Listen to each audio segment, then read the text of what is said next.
Ну что, первая пробная попытка завести китайский мотоцикл в минус 40. Свой аккумулятор точно посаженный, поэтому подцепили автомобильный замороженный. Но ничего страшного. Так, сигналка работает. Уже хорошо.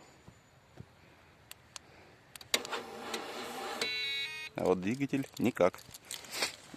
Короче, вот так и заводится китайский мотоцикл зимой.